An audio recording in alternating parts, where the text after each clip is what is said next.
a victory or battle. And South Darfur's governor declares a state of emergency in the region's capital.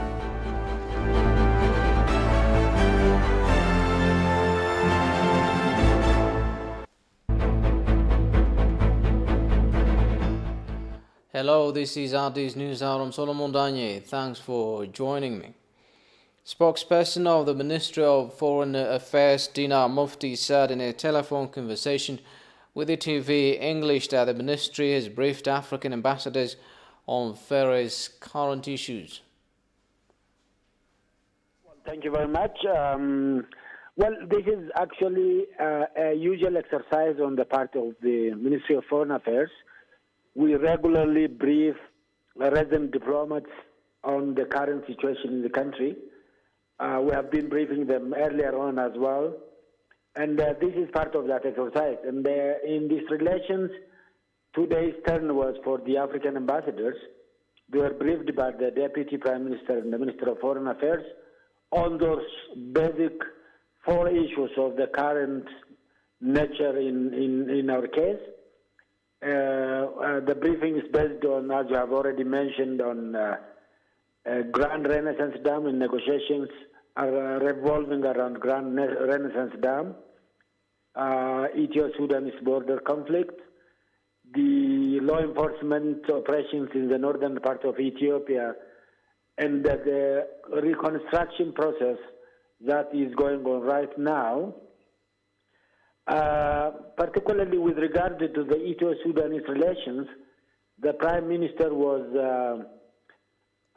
briefing the African diplomats, resident diplomats, on the historic relationship between the two countries, the fact that the two countries and peoples have cultural, spiritual, and boundary relationship, and the two countries have been supporting in each other in times of difficulties.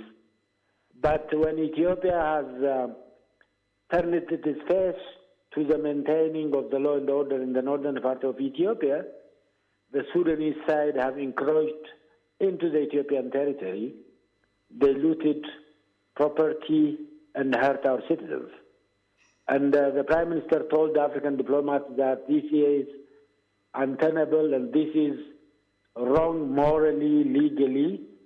And he urged the African ambassadors also to urge their respective governments to put pressure on the Sudanese government to come to common sense and withdraw from the Ethiopian territories and withdraw to the positions where they have been before November 6th. This has been the briefing, and it was frank, it was clear, and Ethiopia had been always preferring to overcome difficulties through diplomatic means, because that is only a civil way of overcoming the difficulties nowadays. However, there is a limit to the diplomatic practices and a limit to the patience of Ethiopia. And now, unfortunately, the Sudanese side have continued encroaching into Ethiopian territory, looting Ethiopian property and hurting Ethiopians as well. The spokesperson pronounced the reflections of the African ambassadors following the briefing by Demeke Mekonnen, Minister of Foreign Affairs. Well, basically, they are thankful and grateful to the briefings that have been conducted, and they prefer that because that will put them on the same page with the host country, that is Ethiopia. They also express their commitment to faithfully convey the message to their respective governments, and we are expecting that to happen. Minister of the Ministry of Water, Irrigation and Energy, Sleshi Bekele, has held talks with ambassadors of Norway to Ethiopia and Deputy Head of Mission Meret Lundemo on various issues including energy and climate change. The two have exchanged views on issues of common interest involving energy, SDGs, climate change and forest, democracy and gender equality, and the Grand Ethiopian Renaissance Dam negotiations. Sleshi explained to the ambassador that GERD has multiple roles in enhancing power pool in East Africa. Ambassador Lundemo appreciated the discussion she has had with the minister and pledged to further enhance ties with Ethiopia in various areas of cooperation.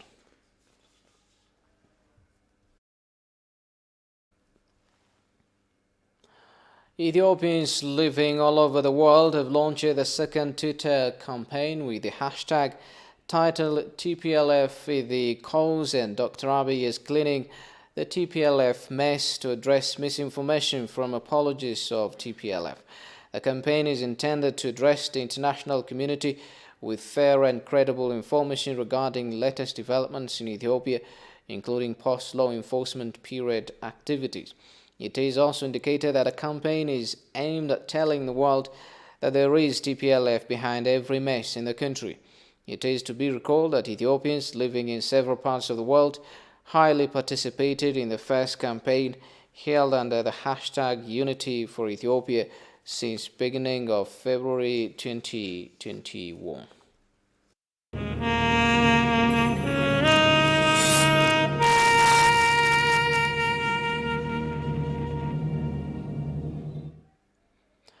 The Ethiopian diaspora community in the USA and other countries need to discharge their national responsibilities of properly promoting the significance of the historic victory of Adwa for black liberation.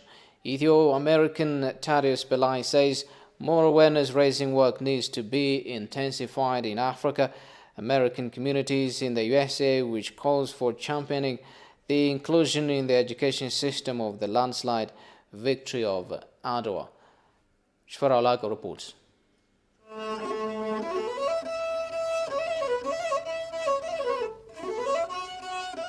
The preeminent symbol of Ethiopia's sovereignty and Pan-Africanism, the victory of Adwa. This decisive victory not only ousted Italian invaders out of Ethiopia, it also galvanized other nations under oppression of colonialism to fight for their freedom across the globe. Thaddeus Belai is an educator, community organizer, researcher, and social justice activist. He is also the president of the Ethiopian Public Diplomacy Task Force in the United States. As an Ethio-American, he says the victory of Adwa means a lot to him and his African brothers and sisters. Personally, the victory of Adwa is everything for me. As a black person in the United States, as an African, as an Ethiopian American, or, as a black person in the United States, it is, a spirit of freedom. It gives me energy to fight, for social justice. We are a beacon of, freedom. Ethiopia is, a beacon of freedom for many African countries. We were able to support and liberate many African brothers and sisters. He also says a lot remains to be done to properly promote the victory of Adwa among the black in the USA and other countries. Adwa is not just a victory of Ethiopians. It is a victory of black people globally. This is a global victory for black people. In fact, this is a victory for human beings. So we need to be able to create an awareness among the diaspora, among the African American community. Thaddeus is also the founder and president of the board of directors of the U.S. Africa Institute, a U.S.-based academic institution established to help promote the strategic partnerships between the United States and Africa. He says many of the current generation in the United States do not know a lot about Adwa. So he's working for the inclusion of the Adwa victory in the U.S. education system. When you look at the civil rights, generation, the civil rights, movement generation in the United States, they had a deep understanding about the global black liberation movement. They were able to use the victory of Adwa as a source of, energy to advance, the civil rights, movement, questions. But now, when it comes to, the Black Lives Matter, we are in an era of, Black Lives Matter movement, where you see a lot of, millions of, black, young black, generation, and most of them, I would say, they don't have, any understanding about the victory of Adwa. And the reason for that is the United States, as a country, has been erasing the the victory of black people from the education system. When you look at the history books of the United States, you barely find victories of black movements. So I had I've had so many African American friends, and in fact I was asking one of my friends yesterday, and then she told me that she didn't know anything about this until she came to Ethiopia.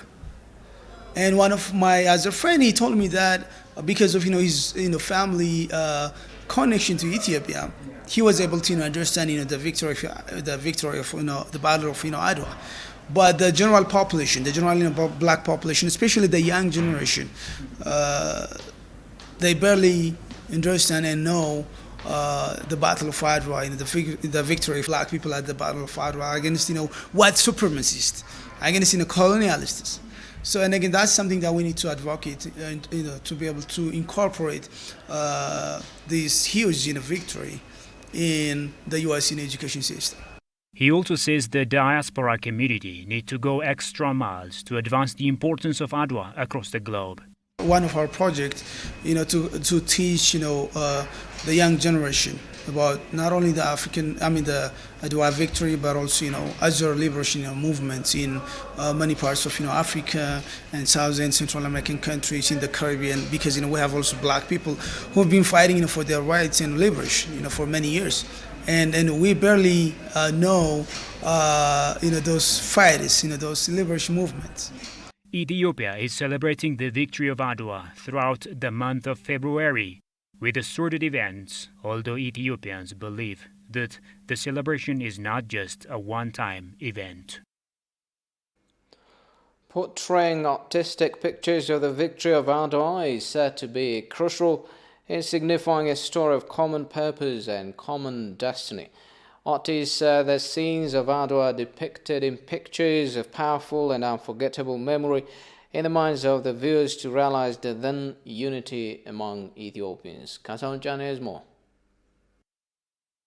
The outcome of the Battle of Adwa ensured Ethiopia's independence, making it the only African country never to be colonized. Adwa turned Ethiopia into a symbol of freedom for black people globally. It also led to a change of government in Italy. The town of Adwa is located in northern Tigray, closer to the southern border of Eritrea. The battle between Ethiopia and Italy took place in a mountainous terrain of the area. Adwa still stands as a witness to what ordinary Africans can do when they come together as farmers, pastoralists, women and rural people and workers. They can score a decisive victory against global colonialist forces. In related to this, the artists are displaying their artistic pictures that depict the Battle of Adwa victory and the work of the Ethiopian patriots that has played a crucial role signifying a story of common purpose and common destiny. And they said that Adwa has a story of depth secret presenting the yesterday's great achievement portraying today. There was a question of independence, and the art itself used to preach freedom and law.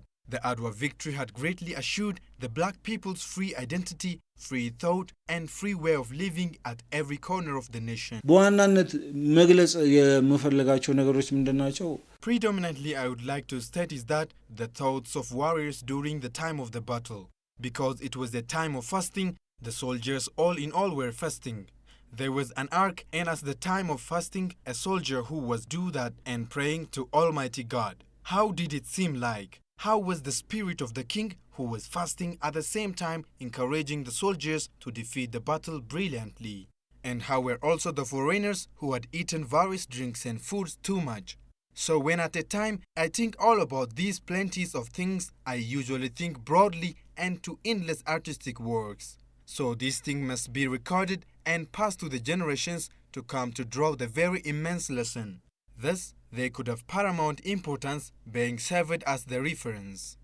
Adwa reveals the historical fact that Ethiopia had previously maintained. As the artists, the pathways inspire the present generation to keep the national pride handed over from the past generation. Displaying the harshest course of the war where the two groups were very close to one another, the artists believed that reason toward promoting the victory of Adwa through their art is mainly its historical prominence. The artists further accentuated the commitment of the forefathers made the journey incomparable at the scene of the bloody battle. Meanwhile, a history researcher says the victory of Adwa was not simply to defeat Italy, but it was against European imperialism. The scholar Ayela Bakri indicated the victory of Adwa is a turning point in world history. Goshamalisa reports. According to Jonas Raymond, in March 1896, a well-disciplined and massive Ethiopian army did the unthinkable. It routed an invading Italian force and brought Italy's war of conquest in Africa to an end. In the age of relentless European expansion, Ethiopia had successfully defended its independence and cast doubt upon an unshakable certainty of the age of imperialism. Ethiopia is said to celebrate the 125th victory of Adwa. Historian Ayele Bekari, who studied ancient civilization, said the victory of Adwa is important in unifying Africa. Ayele spoke out the victory of Adwa was not simply to defeat Italy, but it was against European imperialism. Their ability to fight and defeat the Italians was not technically just simply against the Italians, it was against European imperialism, because European imperialism has already controlled almost the entire Africa with the exception of Liberia, and has put the whole Africa under its colonial order. So therefore that kind of fait accompli was disturbed by the victory at the Battle of Adwa. He pointed out that the victory of Adwa is a turning point in world history. Most historians say that it is a turning point in world history. They say it's a turning point in colonial history. It's a turning point because something different, something unique has happened at Adwa, and that was the ability of Ethiopians to form a very united force and confront the enemy which intends to colonize Ethiopia, and became victorious against that enemy. And that didn't happen in any place in Africa other than Ethiopia. Ethiopia is the only non-colonized country in Africa. Ayele also that the victory of Adwa became source of solidarity for all Africans. The Ethiopians' ability to defeat the Italians who came to colonize Ethiopia gave the inspiration, the example, the courage for all Africans to fight against the very colonial forces that put them under second-class citizens or colonial subjects. So therefore, in that context, Adwa becomes very significant.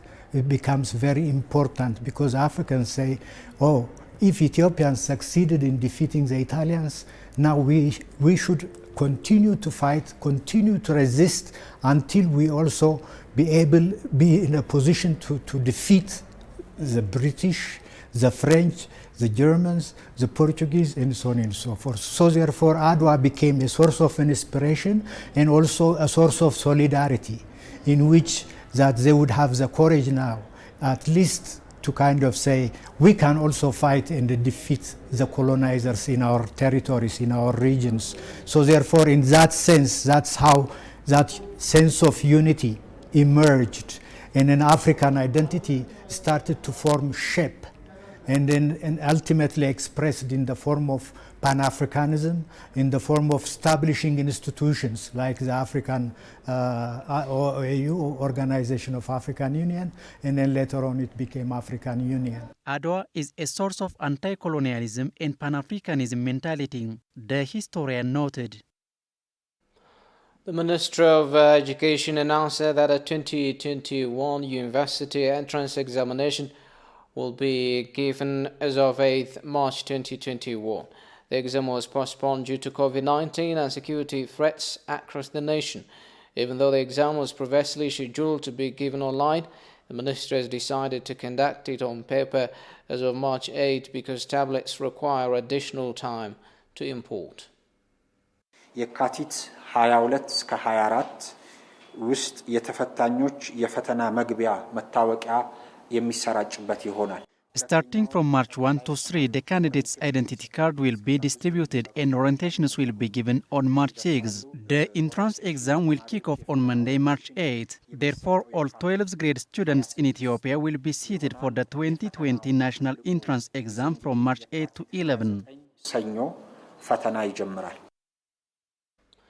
According to the minister, 12,000 examinees in Tigray state will take the exam at 4 universities in the state. አብዛኛው የትግራይ ክልል በመከላከያ ሰራዊታችን ጸጥታው የተረጋገጠ There is no security threat right now. Most of the Tigray region's security is ensured. I urge families to send their children to secondary schools as of the coming Monday. From all secondary schools in Tigray, we will relocate 12,000 students next week to 4 universities in Tigray state. Students will be placed in nearby universities. The interim administration will facilitate transport and other logistics in collaboration with respective schools. በየትምህርት ቤቱ በሚሰጠው መረጃ መሰረት ከሁሉም የትግራይ ሁለተኛ ደረጃ ትምህርት ቤቶች